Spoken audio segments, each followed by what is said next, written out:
হচ্ছে যে গণ অভ্যুত্থানের যে এই যে আত্মিক আকুতি বা তার যে আকুতির দিকটা, রাজনৈতিক আকুতির দিকটা, এটাকে ধরে রাখতে হলে আমাদের একটা ভিন্ন ধরনের সংগঠন লাগবে, যে এই 8ই অগাস্টে সাংবিধানিক প্রতিবিপ্লব ঘটে যাওয়ার পরে এটাকে একটা পূর্ণ রূপান্তরের দিকে নিয়ে যেতে পারবে। তখন আমরা একটা নতুন একটা ছোট্ট পরীক্ষা নিরীক্ষা শুরু করি, সেটাকে আমরা আজকে এই প্রথম ফরমালি আমরা আপনাদের সঙ্গে হাজির করছি, যেটা রোমন কিছুটা ব্যাখ্যা আপনাদেরকে করেছে। সেটা হচ্ছে গণ অভ্যুত্থান সুরক্ষা মঞ্চ। এর অনুমানটা হচ্ছে যে বিভিন্ন জেলায় বিভিন্ন জায়গায় এরকম ছোট ছোট অনেক গ্রুপ আছে যারা বুঝতে পারছে আমাদের মতো যে গণ অভ্যুত্থানটা যেই যেই যেই ইতিবাচক পরিণতিতে শেষ হওয়ার কথা, সেই ইতিবাচক পরিণতিতে সেটা শেষ হয়নি। এরপরে তারা প্রত্যাশা করেছিল যে আমরা এমন একটি রাজনৈতিক দল তৈরি করতে পারবো যে ওই গণ অভ্যুত্থানের অভিপ্রায় এবং তার আকুতিগুলো ধারণ করে একটা নতুন রাজনৈতিক সংগঠন গড়ে তুলবে। আমরা দেখলাম যে পরবর্তীতে আমরা যে দলটা পেলাম এটা মূলত নির্বাচনমুখী, নির্বাচন কেন্দ্রিক, কিন্তু এই সত্ত্বেও তার মধ্যে এখনো আমরা যে গণ অভ্যুত্থানের যারা সামনের সারিতে ছিল, এই ফ্যাসিস্ট রাষ্ট্রের গুলির মুখে যারা দাঁড়িয়েছিল, আমরা বিশ্বাস করি তাদের মধ্যে ওই স্পিরিটটা এখনো হারিয়ে যায়নি। তারা এখনো গণ অভ্যুত্থানের স্বভাবতই তার যে উত্তাপ, তার যে আকাঙ্ক্ষা, তার যে অভিপ্রায়টা ধারণ করি তারা এখন একটা রাজনীতি করার চেষ্টা করছে। কিন্তু আমাদের মনে হয়েছে যে এটা ক্ষয়ে যাবে যদি না পাশাপাশি আমরা মনে করিয়ে দিই যে গণ অভ্যুত্থানের মধ্য দিয়ে আমরা কি করতে চেয়েছি, মানে জনগণ কি করতে চেয়েছে, কি তারা চেয়েছে, তাদের অভিপ্রায়টা কি ছিল। ফলে সেই জন্যে আমাদেরকে গণ অভ্যুত্থান সুরক্ষা মঞ্চটা আমাদেরকে আরেকটি কাঠামো আকারে আমরা শুরু করেছি। এখন এই সুরক্ষা মঞ্চের কি করে আপনি অন্তর্গত হবেন, অংশ নেবেন, যেমন আমরা আজকে আপনি এখানে যারা এসছেন আমাদের ডাকে, আপনার সকলেই এর অন্তর্গত। এটা কোনো ফর্মাল কোনো সদস্য আর কিছু নাই। মূলত মূল প্রশ্ন হচ্ছে এই যে আমরা যেসব তত্ত্বগত বিচার এবং বিভিন্ন সাংগঠনিক কাজ করছি, আমাদের সাংগঠনিক কাজের ধরনটা হচ্ছে এই যে আজকের এরকম একটা সভা করা, এর মধ্য দিয়ে আমরা সমাজে নতুন চিন্তাটাকে পরিচিত করে তুলি এবং আপনাদের মাধ্যমে ধীরে ধীরে আপনারা এটা প্রচার করবেন। তর্ক বিতর্কের মধ্য দিয়ে আমরা একটা পথ আমরা পেয়ে যাব, এটা আমরা বিশ্বাস করি। এটা আমার কত দীর্ঘকাল ধরে আমরা এই কাজটা করছি এবং আমরা জানি যে যখন রোমন যেটা করেছে 2023 সালে, যখন আমার গণ অভ্যুত্থান গঠন ঘটিয়ে যখন প্রকাশিত হয়, তখন বহু বহু মানুষই আমাদেরকে নিয়ে ঠাট্টা তামাশা করে।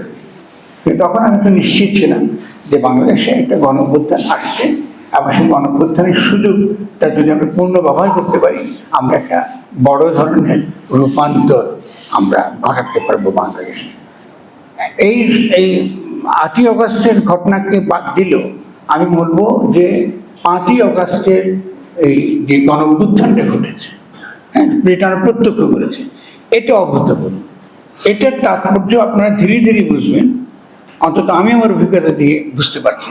এটা আগামী দিনে ধীরে ধীরে আনফোল্ড করবে, কারণ ধীরে ধীরে তার যে শক্তিটা জনগণ যেটা দেখিয়েছে, তার যে অভিপ্রায়ের যে রূপটা, এটাকে আপনি পরাস্ত করতে পারবেন না, এটা আমি নিশ্চিত বলতে পারি আমার।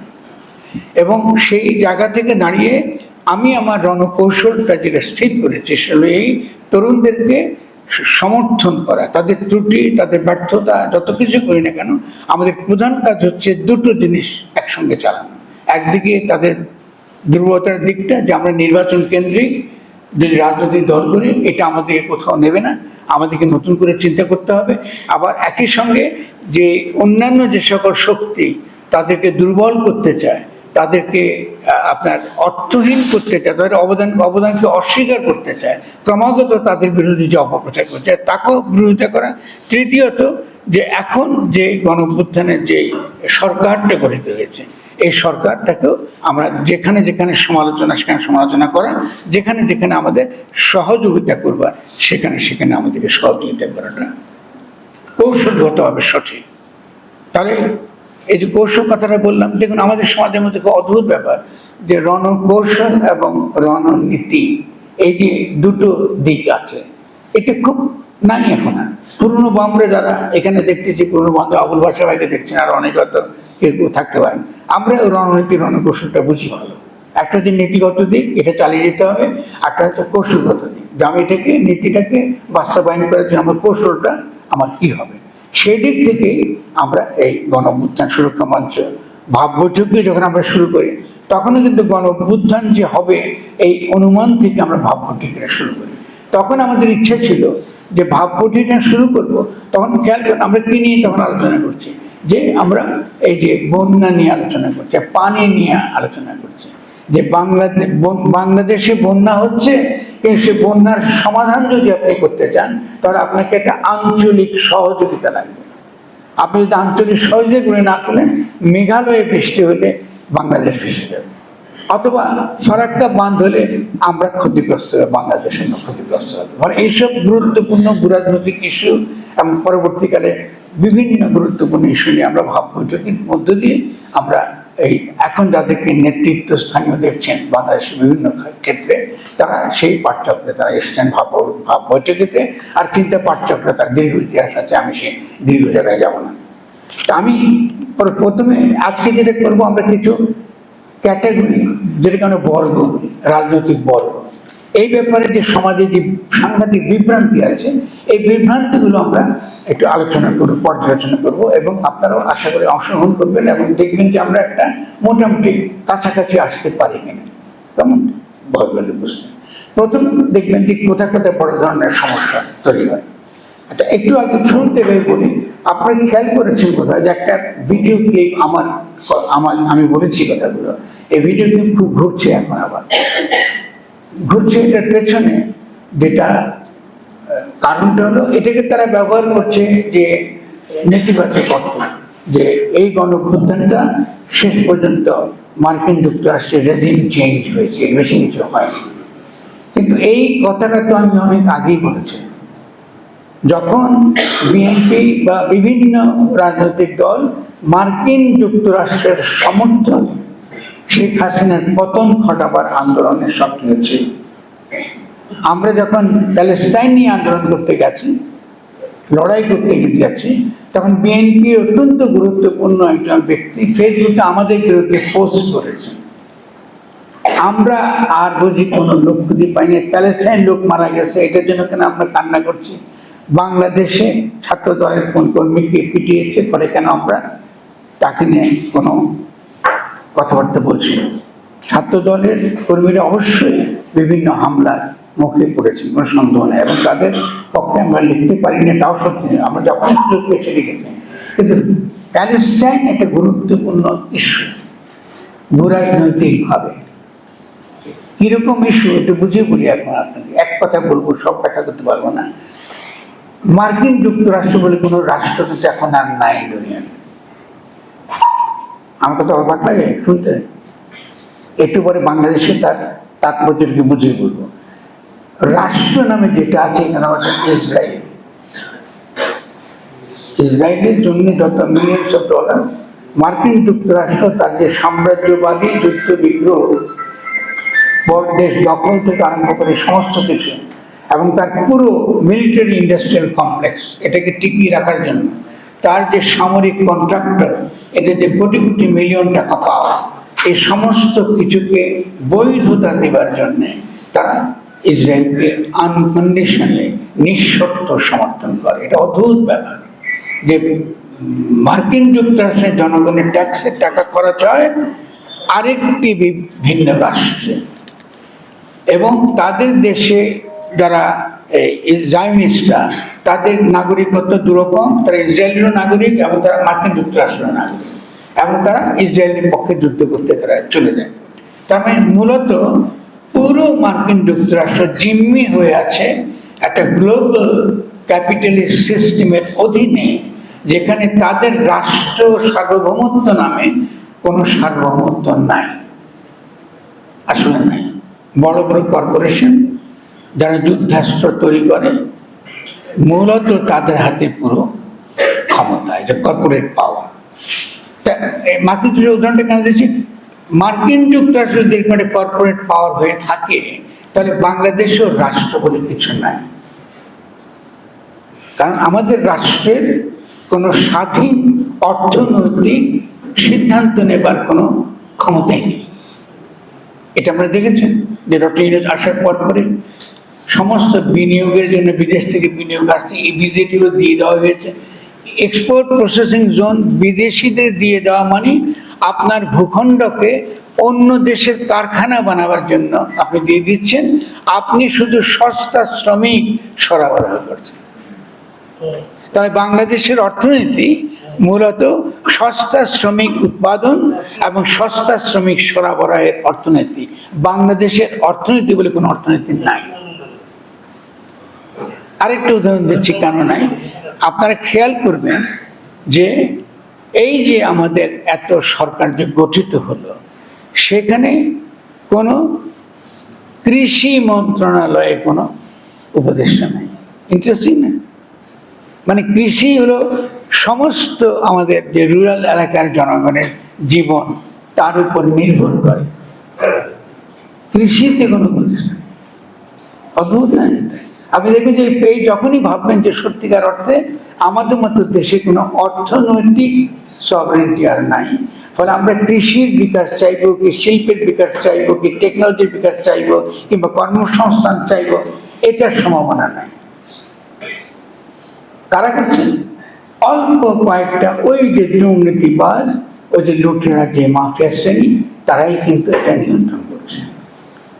যদি তারাই এটা নিয়ন্ত্রণ করে, তাহলে এত বড় গণ অভ্যুত্থানের পরে স্বভাবতই তারা যেটা চায়, যেটা তারা চাইছে, সেটা হলো দ্রুত নির্বাচন দিয়ে একটা তাদেরই টাকায় নির্বাচিত হয়ে তথাকথিত একটা সরকার বানিয়ে।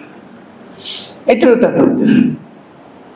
তারা ওই পুরো ব্যবস্থাটা রেখে দিতে চায়, এটা কোনো পরিবর্তন হচ্ছে না, কিচ্ছু চায় না। ইকোনমিক ক্ষেত্রে বলুন, ইভেন পলিটিক্যাল ক্ষেত্রে বলুন, বিচার বিভাগ বলুন, স্থানীয় সরকার বলুন, যেখানে দিকে তাকান, তারা কোনো প্রকার রূপান্তর, পরিবর্তন, এমনকি সংস্কারও চায় না। তারা শুধু কি করতে চায়? শেখ হাসিনাকে সরিয়ে দিয়ে তারা আবার ঠিক আগের যা অবস্থা, এটাকে তারা কন্টিনিউ করতে চায়। এই জায়গায় কিন্তু আমরা পড়ে গিয়েছি। এবং এই পর্যন্ত যে সকল বয়ানগুলো আমরা শুনছি, বিভিন্ন এটার পক্ষে, বিশেষ যারা এই লুটেরা মাফিয়া শ্রেণীর দালাল, তারা এই জন্য গণ অভ্যুত্থান বিরোধী, ফরাদ মজার রোমান্টিক আইডিয়া বলে, বিশৃঙ্খলা সৃষ্টি করে, আইন শৃঙ্খলা পরিস্থিতি খারাপ হয়ে যাচ্ছে, মব হয়ে যাচ্ছে, এইসব ক্ষেত্রে একটা পর একটা আপনি দেখবেন। এটা অদ্ভুত এক ব্যাপার। এটা কিন্তু হচ্ছে, তারা কিন্তু কিছুতেই ভাবছে না যে আমার যদি একটা একেবারে ক্ষুদ্রতম সংস্কারে যদি আমি করতে যাই, এটাও আমরা এখানে করতে পারবো। আচ্ছা ভাই, একটু কথা বাড়ি গিয়ে বলেন প্লিজ। হ্যাঁ, না খুব ডিস্টার্বিং লাগে কথা। তা এখন যেটা হয়েছে, সেই জন্য এটা আমাদেরকে খুব ভালো করে বুঝতে হবে। তো আমি আমার যে ছোট্ট ক্লিপটা কথা বলেছি, সেটা হলো এই গণ অভ্যুত্থানের আগে আপনাদেরকে মনে করি, আমি খুবই গর্ববোধ করি এটা আমি বলতে পেরেছি। তখন আমরা বলেছি, পরিষ্কার করেছি যে দেখুন, সরকার বদলের জন্য আপনাদের আন্দোলন করার কোনো দরকার নেই। আপনারা শুনেছেন সকলের শেষে, কারণ সরকার কিন্তু মার্কিন যুক্তরাষ্ট্র বদল করে দেবে, রেজিম চেঞ্জ কিন্তু মার্কিন যুক্তরাষ্ট্র করে দেবে। এটার জন্য আমাদের এত পরিশ্রম করার দরকার নেই। আমাদের কি করতে হবে তাহলে? আমাদের করতে হবে রাষ্ট্রকে কি করে গঠন করব, ওই রণকৌশল নীতি ঠিক করা। কি করে করব, কি করে জনগণকে বোঝাবো যে আমার মূল যে কাজটা, সেটা হচ্ছে রাষ্ট্রকে গঠন করা। এটা হচ্ছে প্রথম কথা। তারপরে 18 তারিখে, 18 অগস্টে আপনার সকলে শুনেছেন এবং প্রত্যেকে জানেন যে জেফ্রি স্যাক্স পরিষ্কারই বলেছে, আমি তো 8 তারিখের পরপরই বলেছি, উনি 18 তারিখে পরিষ্কারই বলেছে বাংলাদেশে একটা রেজিম চেঞ্জ হয়েছে, শুধু সরকার বদল হয়েছে, মানে আমেরিকার পক্ষে একটা সরকার বদল হয়েছে। ফলে এরপর পরে আপনি দেখবেন যে আমেরিকার পাসপোর্টধারী বা আমেরিকার যারা সিটিজেন, তাদের ডমিনেশন সর্বত্র এই রেজিমের উপর হয়েছে। ফলে গণ অভ্যুত্থানটা রেজিম চেঞ্জের দিকে চলে গেছে। ফলে আমরা যেহেতু সতর্ক ছিলাম না, এটাকে বুঝতে চেষ্টা করছি না, ফলে আমরা এই বিপদে পড়ে গেছি। এতে আমি কিন্তু ভীত নই। তার মানে এমন নয় যে আমরা এটা বুঝতে পারছিলাম না, এটা কেন পারিনি, তখন আমাদেরকে ভাবতে হবে যে কেন আমরা আমাদের তরুণদেরকে বোঝাতে পারিনি। এটা যখন গত এই 8-9 মাসে আমাদের যে অভিজ্ঞতা হয়েছে, তাতে হলো এই রাজনৈতিক বর্গ সম্পর্কে ভয়ঙ্কর রকম অজ্ঞতা এবং অস্পষ্টতা রয়েছে আমাদের সমাজে। বুদ্ধিবৃত্তিক সমাজে প্রবল ভাবে, যেটা কিছুটা রকম বলেছে, অবিশ্বাস্য রকম ভাবে প্রবল তাদের যে রাজনৈতিক অজ্ঞতা। এর কারণ বলতে পারেন যে আমাদের বিশ্ববিদ্যালয়ে কোনো পড়াশোনা নেই, এখানে কোনো সত্যিকার অর্থে পলিটিক্যাল সায়েন্স কেউ পড়ে না, কোনো বেসিক বইপত্র কিছু পড়া হয় না। আমরা দেখে চিন্তা পাঠচক্রে আমরা এই জন্য তরুণরা খুবই বেসিক একেবারে রাষ্ট্রনীতির সরে কখক টাইপের বই যেগুলো এখন এসব বইগুলো তারা পড়ছে, কিন্তু এটা তো বিশ্ববিদ্যালয়ে পড়বার কথা, তাদের কলেজ লেভেলে পড়ে ফেলার কথা। তো তারা কিন্তু কিছু পড়েনি। সার্বভৌমত্ব কাকে বলে, দার্শনিক ক্ষমতা কাকে বলে, কেমন গণসার্বভৌমত্ব কাকে বলে, পার্লামেন্টের সার্বভৌমত্ব কি, রাষ্ট্রের সার্বভৌমত্ব কি, রাষ্ট্রের সার্বভৌমত্ব কেন খ্রিস্টীয় ধর্মতত্ত্ব থেকে এসছে, এগুলো তো আমাদের বিশ্ববিদ্যালয়ে পড়াবার কথা, এটা তো আমার পড়াবার কথা না। কিন্তু আমরা অবাক হয়ে লক্ষ্য করলাম যে এই ব্যাপারে আমাদের শিক্ষা ব্যবস্থা কত পশ্চাৎপদ, অবিশ্বাস্য রকম। এবং যদি আপনি অনুভব করেন, ফিল করেন নিজের মধ্যে, আপনি দেখবেন এই ধরনের শিক্ষা প্রতিষ্ঠানগুলোকে যদি আপনারা না ভাঙেন এবং না বদলান, আমরা এখন অগ্রসর হতে পারি। এখানে কোনো বিভাগে একটা নতুন রাষ্ট্র গঠন করা বলতে আমরা যা বুঝি, একই সঙ্গে টেকনোলজি আয়ত্ত করা, বিজ্ঞান আয়ত্ত করা, টেকনোলজি ট্রান্সফার ঘটানো, রাষ্ট্র চিন্তা করতে পারা, রাষ্ট্র সম্পর্কে কল্পনা করা, ভবিষ্যৎ সম্পর্কে বোঝা, ভূরাজনীতি সম্পর্কে বোঝা, স্ট্র্যাটেজি সম্পর্কে বোঝা। তাহলে আমাদের তো বিশ্ববিদ্যালয় ছাড়া আপনি এটা কি করে পারবেন? আমরা কি পারবো বসে আপনাকে এই সারাদিন বসে বসে পড়াতে? সম্ভব না। কিন্তু এটা এই কঠিন বাস্তবতা আমরা কি দেখলাম, আমরা অদ্ভুতভাবে পেলাম এই গণঅভ্যুত্থানের পরে। আমি যে আমাদের সঙ্গে চলাফেরা করে বন্ধুরা অদ্ভুত অদ্ভুত কথা বলে, যেটা বিস্ময়কর যে এখানে আর কোনো কিছু পরিবর্তন হবে না, আমাদেরকে নির্বাচনই লাগবে। আমরা আর কিছু করার নেই, আমাদের রেজিম চেঞ্জ হয়েছে, এটাই ঠিক, এবং এখন নির্বাচন করলে সব সমাধান। এরা এমন সব বন্ধুরা বলছে তারা আমাদের সঙ্গে দীর্ঘকাল ওঠা বসা করেছে, ঠিক আছে? এই ঘটনাগুলো আমাদের এখানে ঘটছে। তাহলে আপনি প্রথমত খেয়াল করুন যে যেটা আমরা প্রথম বুঝেছি যে রাষ্ট্রের ধারণাটা আমাদের সমাজে একদমই নেই, একদমই নেই। একসময় এখানে রেশা, মানে রেশা শব্দটা ঘোড়ার ডাক, আমাদের প্রতিনিধি বাংলা। তো আগে কি হলো, অসমের যজ্ঞ, তো ঘোড়াকে ছেড়ে দিত রাজা। ঘোড়াকে কেউ যদি চ্যালেঞ্জ করত তাহলে অতটুকু সেই রাজ্যের সীমা। ফলে রাষ্ট্র বলতে কিন্তু ওই অতটুকু রাজ্য। কিন্তু আধুনিক রাষ্ট্র যেটা পাশ্চাত্যে গড়ে উঠেছে, সে কি করে গড়ে উঠেছে, তার ভিত্তিটা কি, এবং সেরকম একটা রাষ্ট্র যদি আমরা করতে চাই তাহলে আমাদের কি করতে হবে, এই চিন্তা আমাদের সমাজে নাই। এটা আমার জন্য ব্যক্তিগতভাবে একটা অত্যন্ত অদ্ভুত একটা অভিজ্ঞতা। আমি তখন বুঝতে পারলাম যে এটা একটা বিপদ। ফলে প্রমোদকে বললাম, আমাদের এটা তো কিছু করা যাবে না, এখানে তো সমাজটা আছে, এখান থেকে শুরু করতে হবে, কিছু করার নেই। তাহলে প্রথম কথা হলো রাষ্ট্র এবং সরকারের কোনো পার্থক্য আমরা বুঝি না।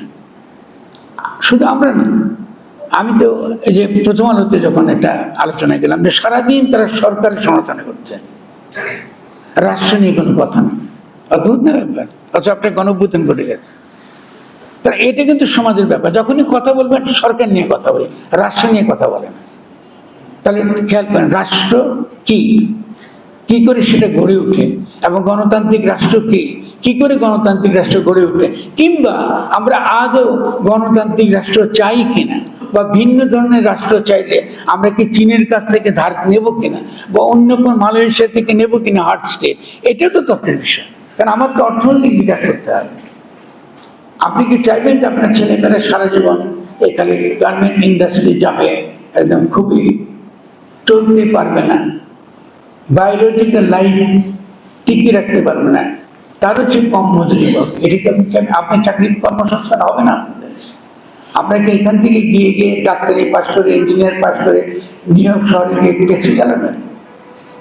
ফ্রান্সে গিয়ে ট্যাক্সি চালাবেন, ইটালি দিকে ফল কমে করবেন, আপনি কর্মসংস্থান লাগবেন, কারণ গণঅভ্যুত্থান করবে কিছু আপনাদের ইকোনমিক ট্রান্সফরমেশনের প্ল্যান তো লাগবে মাথার মধ্যে, আমি এটা চাই, এটা করতে চাই, কিভাবে করবো, করতে গেলে তো আমরা তখন জিও পলিটিক্যাল কোশ্চেনটা আসবে। দেখুন ট্রাম্প এই চোখের সামনে ট্যারিফ দিচ্ছে জাপানকে, দিয়ে হোল জাপানকে বাধ্য করছে, সারা পৃথিবীতে বলছে সকলে যে যেই বাণিজ্য ব্যবস্থা, এমনকি অবাধ যে বাণিজ্য ব্যবস্থাটা অনেক কষ্টে গড়ে তুলেছে, মানে আপনি বাণিজ্য করবেন বিশ্বে অবাধে, আপনি কিন্তু ট্রাম্প এমন সব ট্যারিফ দিচ্ছে, বাংলাদেশকে দিয়েছে, এই ট্যারিফ দিচ্ছে, এবং ট্যারিফ যদি আপনি না পানেন তার শর্তে আপনাকে রাজি হতে হবে, নাহলে আপনার ইকোনমি যে কোনো মুহূর্তে ধসে যাবে।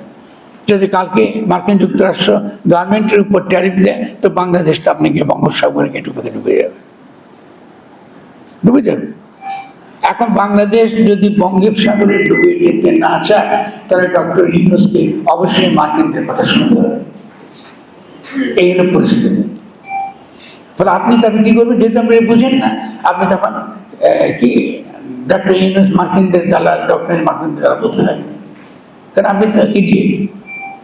কেন এই পরিস্থিতিটা তো বদলাতে হলে আমাদেরকে ভিন্নভাবে চিন্তা করতে হবে, আমরা আদৌ এই আন্তর্জাতিক ভূ রাজনৈতিক পরিস্থিতিতে আমাদের জন্য কোনো পথ আমরা বের করতে পারি না। এই জন্য প্রথমত কথা হচ্ছে আমার রাষ্ট্রের একটা চিন্তা আমাদেরকে লাগে। আরেকটা যেটা আমি দেখলাম আমাদের চিন্তার মারাত্মক রকম অভাব, সেটা হলো যে বিপ্লব কি আর গণঅভ্যুত্থান কি, এটা আমরা বুঝি না। বোঝার ফলে আমাকে দেখি প্রায় সমালোচনা করে অনেকে, যে ফরামাদের সাহিত্যের প্রথম বলছে বিপ্লব হয়েছে, এখন বলে বিপ্লব হয়নি। আমি কিন্তু কোনোদিন এটা বলিনি, শাসন গণঅভ্যুত্থান বলেছে, কিন্তু সাংবিধানিক প্রতি বিপ্লব, এটা কিন্তু জনগণের অভ্যুত্থানের বিপরীতে এটা ঘটেছে, এটা কাউন্টার রেভলিউশন। কাউন্টার রেভলিউশনটা কেন? কারণ সংবিধানকে অস্ত্র আকারে ব্যবহার করেছে, মানে জনগণের অভিপ্রায়কে দমন করবার জন্য। এই যে একটা বিশাল গণ অভিপ্রায় 5 তারিখে আমরা দেখলাম, 3 তারিখে আমরা দেখলাম সারা বাংলাদেশ ব্যাপী, এটাকে কি দ্বারা দমন করবে? এটাকে তো আবার সেনাবাহিনী দ্বারা দমন করতে পারবে না, এটাকে তো উপর থেকে বোমা মেরে দমন করতে পারবে না, তাহলে কি দ্বারা দমন করা হবে এটাকে? আপনি কি ভেবেছেন একবার? সংবিধানের নামে। দেখুন তুচ্ছ জিনিস, আপনার কাছে তুচ্ছ মনে হচ্ছে, তার মানে বোঝা গেল সংবিধান কি, আইন কি, এটাও আপনি জানেন। যদি সংবিধানের নামে এই প্রতিক্রিয়া ঘটাতে পারে, তো সংবিধানকে অস্ত্র আকারে ব্যবহার করা হয়েছে। তখন কি তর্ক করছিল তারা? তারা একটা তর্ক করছিল, সেটা কি, যে বিশৃঙ্খলা হবে, শান্তিপূর্ণ হতে হবে, আইন ছাড়া কি করে চলবে। প্রথমে বললো যে, আমাকে সে প্রথম বলে যে আপনি যেগুলো বলেন, আইন না থাকলে, সংবিধান না থাকলে রাষ্ট্র কি করে চলে? তা আমি খুব সহজে উত্তর দিলাম, ইংল্যান্ডে তো কোনো সংবিধানই নেই, ওটা কি করে চলে? নিউজিল্যান্ডে কোনো সংবিধান না, ওটা কি করে চলে? ইসরায়েলে কোনো সংবিধান না, ওটা কি করে চলে? আসল কথা কিন্তু এটা না, আসল কথা হচ্ছে জনগণের যে ইচ্ছাটা, অভিপ্রায়টা আমরা দেখলাম সামনে এসেছে, বিপুলভাবে জনগণ দেখিয়েছে তাদের সামষ্টিক অভিপ্রায়, তারা একটা নতুন রাষ্ট্র চায়, নতুনভাবে নিজেদেরকে গঠন করতে চায়। তাহলে এটাই আমরা বুঝি, এটা গেল। এরপরে সবাই আমাকে বলে বিপ্লব, আমি তো ভাই, আমি তো আমার বইয়ের মধ্যে কোথাও বিপ্লব তো লেখি নেই, কেন আমি বিপ্লব শব্দটা ব্যবহার করি না, এটা আপনাদেরকে ব্যাখ্যা করে বলেছি। বিপ্লব তো বলে না, চতুর্থ শিল্প বিপ্লব বলি না আমরা, তো বিপ্লব তো আপনি আন্দাজে যে কোনো জায়গায় ব্যবহার করতে পারেন, সাংস্কৃতিক বিপ্লব যা কিছু ব্যবহার করতে পারেন, কিন্তু রাজনীতিতে তো শব্দটা একটা সুনির্দিষ্ট মানি আছে, এটা কি করে আমি ব্যবহার করব? আমরা যেহেতু রাজনীতিতে বিভ্রান্তি আছে এই শব্দ নিয়ে, ফলে আমার আলোচনা তো আমি খুব কম বিপ্লব শব্দটা ব্যবহার করি, আর এখন তো একদমই করি না। কেন করি না? প্রথম হলো যে আমরা বিপ্লব বললে আমাদের মাথায় কি আসে? একটা সহিংস সশস্ত্র একটা ব্যাপার, সহিংস সশস্ত্র হচ্ছে জন্ম। এটা থেকে পার্থক্য করার জন্য গণ অভ্যুত্থান কথাটা বলা হয়। গণ অভ্যুত্থান মানে জনগণের সামষ্টিক অভিপ্রায় ব্যক্ত করার মধ্য দিয়ে সরকারের পতন ঘটানো এবং নতুন রাষ্ট্র গঠনের কর্তব্য শুরু করা। আবার বলতে খুব সহজ, জনগণের সামষ্টিক অভিপ্রায় ভিত্তিতে ক্ষমতাসীনদের ক্ষমতা থেকে উৎখাত করার পরে গণ আন্দোলনকে গাঠনিক শক্তিতে রূপান্তর করা এবং গাঠনিক শক্তিকে ব্যবহার করে নতুন গঠনতন্ত্র প্রণয়ন করবার প্রক্রিয়া এলো গণঅভ্যুত্থান। এই শব্দে কোথাও কিন্তু বিপ্লবের দরকার নেই। তো সবাই তখন বলতেছে পরে আমাদের সে বিপ্লব বিপ্লব করেন, রোমান্টিক মানুষ। আমি তো রোমান্টিক কিচ্ছু বলিনি। আচ্ছা, কেন এভাবে বলতে হলো? কারণটা হলো এই যে আমরা কিন্তু 5ই অগাস্টে বা শেখ হাসিনার বিরুদ্ধে আমাদের যে লড়াই, সেখানকার অভিপ্রায়ের মর্মটা কি? সেখানকার অভিপ্রায়ের মর্মটা খুব সহজ। সেটা কি? ফ্যাসিবাদ, ফ্যাসিস্ট শক্তি এবং ফ্যাসিস্ট রাষ্ট্র ব্যবস্থা উৎখাত করা। সকল প্রকার ফ্যাসিবাদ, ফ্যাসিস্ট শক্তি, ফ্যাসিস্ট রাষ্ট্র ব্যবস্থা উৎখাত করা। এটা হচ্ছে আমার সিম্পল অভিপ্রায়। সকল প্রকার, কথাটা খেয়াল রাখবেন কিন্তু। এই সকল প্রকারের মধ্যে তাহলে কি কি আছে? সেকুলার ফ্যাসিবাদ আছে, ধর্মীয় ফ্যাসিবাদ আছে। এবং এটার মধ্যে কেন? যদি আপনি সেকুলার ফ্যাসিবাদকে পরাজিত করেন, তাহলে সঙ্গে সঙ্গে ধর্মীয় ফ্যাসিবাদও কিন্তু শক্তিশালী হবার রাজনৈতিক শর্ত তৈরি হবে। এটা আমরা দেখেছেন। আমাদের এখানে তারপরে মাজার ভাঙা শুরু হলো, মেয়েদের সম্পর্কে নানান রকম হামলা, আক্রমণ, কথাবার্তা শুরু হলো। ফলে আমরা সেকুলার ফ্যাসিবাদকে বাদ দিলাম। সেকুলার ফ্যাসিবাদীদের মতাদর্শ কি ছিল? বাঙালি জাতিবাদ। এদেরও কিন্তু মতাদর্শ জাতিবাদ, এটা বলে ধর্মীয় জাতিবাদ। সে জাতির কল্পনাটা করে মুসলমান হিসেবে।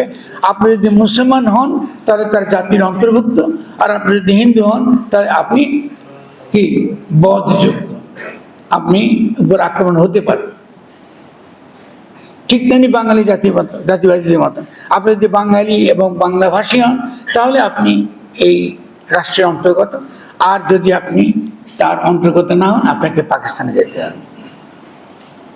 এই অবস্থা হলো আমাদের বাংলাদেশের পরিস্থিতি। তো এই অবস্থার মধ্যে দেখা যাচ্ছে যে গণ অভ্যুত্থানের মূল মর্মটা হচ্ছে সকল প্রকার ফ্যাসিবাদকে উৎখাত করা।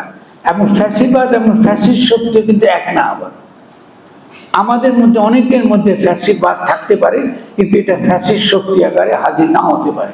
মানে তার কোনো রাজনৈতিক বা প্রাতিষ্ঠানিক কোন রূপ নাও থাকতে পারে। মানে হাতুড়ি লীগ বলে যেটাকে আমরা দেখেছি, বা আওয়ামী লীগের যেসব যুব দল, বিভিন্ন রকম দল আমরা দেখেছি, এরকম কোনো দল আকারে কোনো ফ্যাসিস্ট শক্তি সংগঠিত হতে নাও পারে, কিন্তু সে কিন্তু ঠিকই ফ্যাসিবাদ আকারে কিন্তু সমাজে থাকে। ফলে যে কোনো মুহূর্তে সে একটা ফ্যাসিস্ট শক্তি আকারে হাজির হতে পারে, সম্ভাবনা রয়েছে। ফলে ধর্মীয় ফ্যাসিবাদের যে বাস্তবতা, এটা বাংলাদেশে রয়েছে। যে কারণে আমরা দেখছি যে অনেক আলেম ঘোষণা দিচ্ছে যে আমি হাতের অধিকার চাই।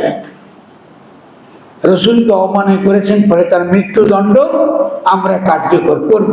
এটা করার পরেও এই রাষ্ট্রের কোনো ক্ষমতা ছিল না তাকে গ্রেফতার করা বা তার বিরুদ্ধে কোনো আইনি ব্যবস্থা না। দেখুন ফ্যাসিবাদটা অদ্ভুতভাবে কাজ করে। এর মাসে একজনকে দেখলাম ঘোষণা দিচ্ছে, আমি যদি ডক্টর ইউনূস হতাম তাহলে আমি প্রথম যেটা করতাম সেটা আমি লালনের মাজার ভেঙে দিতাম। শুনেছেন না আপনার? তাহলে দেখুন ফ্যাসিবাদ কি করে কাজ। এইটার পক্ষে কিন্তু ভাববেন না যে উনি একা বলেছে, এটার পক্ষে বহু মানুষ আছে এবং এদের সংখ্যা বাড়ছে। এদের সংখ্যা কেন বাড়ছে? যেহেতু ফ্যাসিবাদ সম্পর্কে মোকাবেলা করবার, বা ফ্যাসিবাদ কাকে বলে, একে মোকাবেলা করা কেন দরকার। জনগণের সামষ্টিক অভিপ্রায়কে যদি আপনি তৈরি করতে চান তাহলে এই কাজগুলো কেন দরকার, এটা তখন আপনি একটার প্রতি আপনার খেয়াল থাকবেন। কারণ আমাদের দিক থেকে আমরা অত্যন্ত সচেতন হয়ে গিয়েছিলাম প্রথম থেকে। আমাকে আপনারা দেখেছেন যে আমরা মাজার নিয়ে, মাজার ভাঙার বিরুদ্ধে আমরা আন্দোলন করেছি, আমরা সংগ্রাম আমরা চালিয়ে গেছি। তাহলে আমাদের দেখুন প্রথম যে পর্বটা আপনার একটু ভাববেন, প্রথম আমরা কি বললাম? রাষ্ট্র। দ্বিতীয় যে বর্গটা খুব গুরুত্বপূর্ণ, আপনারা একটু ভাববেন এবং ক্রিটিক্যালি ভাবতে চেষ্টা করবেন, সেটা হলো বিপ্লব এবং গণ অভ্যুত্থানের মধ্যে পার্থক্য কি। বিপ্লব বলতে আমরা যখন বলশেবিক বিপ্লব বোঝাই, বলশেবিক বলতে ছিল আর্থ সামাজিক রূপান্তর, নতুন ধরনের অর্থনৈতিক সম্পর্ক তৈরি করার বিপ্লব, মানে সমাজতান্ত্রিক বিপ্লব। সমাজতান্ত্রিক বিপ্লব করতে চেয়েছি যদি চান আপনি বলশেবিক বিপ্লবের মধ্যে দিয়ে, তাহলে এটা হলো বলশেবিক বিপ্লবের মর্মটা। এটা আবার ইরানি বিপ্লবের মর্মটা কি না, সমাজতন্ত্র না, তারা নতুন ধরনের একটা রাষ্ট্র গঠন করতে চেয়েছে, যে রাষ্ট্রটা পাশ্চাত্য রাষ্ট্রের অনুকরণ না। ফলে তারা নিজেদের মতো কিছু পরীক্ষা নিরীক্ষা করেছে, যেটা আমাদের জন্য খুব ইন্টারেস্টিং, যে এটা একটা পরীক্ষা হতে পারে। ঠিক তেমনি চীনও যে রাষ্ট্র গঠন করেছে, সেখানেও কিছু পরীক্ষা নিরীক্ষা করেছে, যেটা আমাদের জন্য পড়া দরকার, বোঝা দরকার। কিরকম? তারা পার্টির একনায়কতন্ত্র রেখেছে, কিন্তু ইকোনমিক ডেমোক্রেসি দিয়েছে। এটা নতুন ধরনের পরীক্ষা। তারা একটা রাষ্ট্র করেছে যাতে তারা দ্রুত বেগে তাদের দেশকে উন্নতি করতে পারে, কারণ তাদের ফোকাসটা কি ছিল? ফোকাসটা ছিল তাদের অর্থনৈতিক বিকাশ। আর আমরা যে রাষ্ট্রটা গঠন করতে চাচ্ছি আগামী দিনে, আমাদের প্রথম ফোকাস হওয়া উচিত, যেহেতু আমরা অত্যন্ত সমৃদ্ধ প্রাকৃতিক সম্পদে, প্রাণ প্রকৃতি পরিবেশ রক্ষা করাটা আমাদের অর্থনৈতিক বিকাশের শর্ত। কারণ আমাদের নদী মিষ্টি পানিতে ভর্তি, আমরা নোনা দরি আমাদের আছে, আমাদের বহু জায়গা পড়ে আছে যেখানে উর্বরতা যে স্তরে, যদি আমরা ঠিক মতো সেগুলোকে আমরা চাষাবাদ করি, তাহলে আমরা নিরাপদ খাদ্য এক্সপোর্ট করতে পারি, এমনকি গার্মেন্টসের চেয়ে বেশি। গত কয়েক মাসে আমার অভিজ্ঞতা হয়েছে যে আমাদের পশু সম্পদ এবং মাছ সম্পদ নিয়ে কিছু কাজ করবার, কিছু তথ্য আমার জানা ছিল না, কিন্তু আমি কিছু কাজ করতে পেরেছি মাছ সম্পদ, পশু সম্পদ এবং কৃষি নিয়ে। আমি আপনাদেরকে নিশ্চিন্তে ঘোষণা দিতে পারি, এটা শুনতে অবাক লাগবে আপনাদের, কিন্তু ঘোষণা দিতে পারি, বাংলাদেশ দুধের নহর বহিয়ে দিতে পারে। তার এত সমৃদ্ধশালী, তার যে পরিবেশ, তার যে বিভিন্ন চারণভূমি, যে চরগুলো রয়েছে এখন অব্যবহৃত, এখন এই ট্রপিক্যাল ওয়েদারের যে পানি, তার যে সম্পূর্ণ মিষ্টি পানিতে সে সারা দুনিয়াতে সবচেয়ে বেশি মিষ্টি পানির দেশ। এবং আপনারা সকলে জানেন যে মিষ্টি পানি মদের চেয়ে বেশি দামি, জ্বালানির চেয়ে বেশি দামি, এমনকি দুধের চেয়ে বেশি দামি। অথচ আমরা অদ্ভুত একটা দেশ যারা সেই মিষ্টি পানিকে ক্রমাগত টক্সিক, বিষাক্ত বিষ দিয়ে দূষিত করে যাচ্ছে এবং অসুস্থ হয়ে যাচ্ছে। অদ্ভুত দেশ না আমাদের। তো আপনি যে রাষ্ট্র গঠন করতে না পারেন, এগুলো কি করে করবেন? এটা বিরাট কোনো পরিবর্তন, এটা খুবই সহজ একটা কাজ করা, কঠিন নয়। কেমন? তাহলে আমি দেখতে পাচ্ছি, তাহলে আমরা কোথায় আমাদের বর্গটা, আমাদের কোন রাজনৈতিক বর্গটা আমরা বুঝতে পারছি না, বিপ্লব বুঝতেছি না, আমরা রাষ্ট্র বুঝতেছি না। এরপরে এই দুটা পরে যদি আপনি আরেকটু কমপ্লিকেটেড জায়গায় যান, দেখবেন যে এই যে কথাটা আমি একটু আগে বললাম, গণ সার্বভৌমত্ব, এটা বুঝি না। এটা আমাদের রাজনৈতিক সাহিত্যে একদমই অনুপস্থিত, যেটা বেশি আমার কাছে অবাকই লাগে। রাজনৈতিক সাহিত্যে গণতন্ত্র নিয়ে আপনি কথা বলছেন, কিন্তু আপনি গণসার্বভৌমত্ব নিয়ে কোনো কথা বলছেন না। কারণ গণতন্ত্র মানেই তো গণসার্বভৌমত্ব, গণতন্ত্র মানেই তো জনগণ সার্বভৌম, রাষ্ট্র না। রাষ্ট্র ততক্ষণ পর্যন্ত সে সার্বভৌম যতক্ষণ পর্যন্ত সে জনগণের সামষ্টিক অভিপ্রায় সে প্রতিনিধিত্ব করে। জনগণের সামষ্টিক অভিপ্রায়টা যতক্ষণ পর্যন্ত রাষ্ট্রের মধ্যে তার প্রতিফলন, ততক্ষণ পর্যন্ত এটা গণতন্ত্র।